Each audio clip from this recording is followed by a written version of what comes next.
Welcome back. I hope everyone's enjoying their week and fighting through it. I wanted to welcome you back to my channel because I am very excited about the topic today. How do you make yourself get up every morning and choose something hard? More importantly, why should you? Whether you're someone that wants a simple life or you're someone that naturally, wants to push yourself into the most uncomfortable zones possible, regardless of what part of the spectrum you land on, this video is for you. So what's the benefit of voluntarily putting yourself through tough situations? Life is hard. It doesn't get any easier. We know this. Doesn't matter what pocket of the world you're in, some challenge is gonna find you in your corner in the middle of Ohio and come to get you. It's whether or not you choose to embrace it that's going to improve your quality of life. I'll explain a little bit further. As somebody who has struggled with confidence issues in the past, these are my few takeaways. I still struggle with confidence. I think everyone does to a certain degree. However, I am in the right mindset, I know, or on the right path to the right mindset to be the version of myself that I want to be. Whether or not you have the ability and the confidence to get through it is up to you. But how do you get better at that? How do you build confidence? If you're like me, you've struggled with it on and off for a very long time in different ways. Sometimes I struggle with my confidence in my body. Sometimes I struggle with my confidence in my own abilities. And I even still struggle with just my confidence in my decision-making skills to a degree. I don't really know if I'm saying that the right way. Hey, Hi friends, we're back. I'm sure you can understand I had to take a little bit of a hiatus from that filming session. I love him. Before anyone gives him hate for smothering me with love, I would way rather be smothered, even if it results in me quite literally catapulting into the hardwood floor. Anyway, I don't even really remember where my thoughts were going when I left off in the last clip, but I'm gonna try. Okay, so back to doing hard things.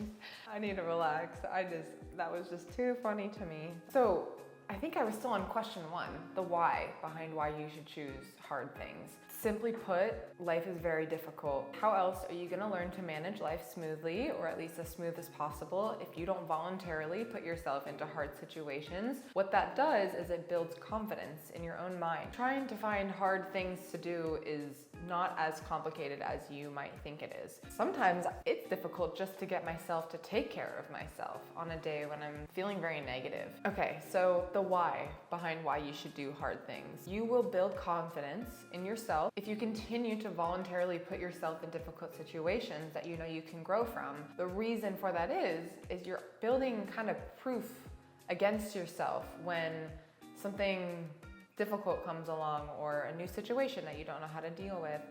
You can use those pieces of evidence in your mind to say, no, I've done this before, or I've done something similar, or I've been through harder than what I'm dealing with right now. There's so many different, I think I just spit. There's so many different levels to it, right? But at the end of the day, you don't have to be moving 1,000-pound stone across the driveway, that kind of hard. It could be, hey, I'm gonna choose a healthy meal today instead of a cheat meal on a Saturday. That's doing something difficult, at least to me. So don't overthink it. But when you're going along this journey, I want you to remember something. If you've ever heard of neuroplasticity, it's basically referencing the brain's ability to adapt and accept change.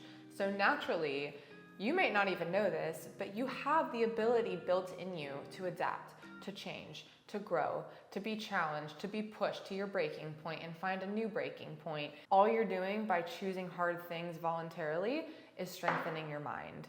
That is so pivotal in every single thing that you do. Your mental has to be right before you can even get to anything else. How are you going to build discipline in the mental space? One way you can do it is actually finding ways to put yourself in situations that are uncomfortable in order to cause growth. Think of it as building tolerance. It really is the same thing. As I mentioned before, you're looking to almost build a case against yourself because you'll get to the point eventually, which it took me a while to get to, but I am there now. I actually really like putting myself in challenging situations because I know that I've been able to grow through much different circumstances in the past that were, again, brand new to me, no idea how to handle them, But even in the midst of the unknown, your subconscious mind has confidence that can push you past those frustrating points where you don't know what to do. Life knocks you down all the time. It certainly knocks me down, especially when I'm going through a new season of life. Just give it a try.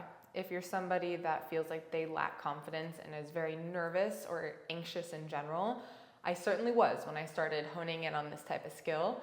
Just give it a shot. Maybe pick one thing a week. Maybe pick one small thing a day. Choose your hard. And over time, if you continue to do this, you'll be able to see yourself in harder situations and more exhilarating challenges. And I use exhilarating because challenges should be intriguing to you. They should excite you to grow and move forward in this part of your life. Short and sweet. I apologize if I expedited. My brain is a bit jumbled. I believe in you, and I believe in myself as well. I know there's people in my circle that are rooting for me every single day to move forward and keep pushing onward in the right direction. I'm here to support you, and so is everyone else that loves you dearly. If it was helpful, please feel free to share a comment or just communicate with me. I've got 61 of you beautiful souls following me or subscribed to my channel now, and I couldn't be more excited to continue building. So if you ever have an idea of what I can post or any insight on the topics I'm sharing with you guys, please let me know. But until the next video, I will see you later and have a wonderful rest of your week. Bye-bye.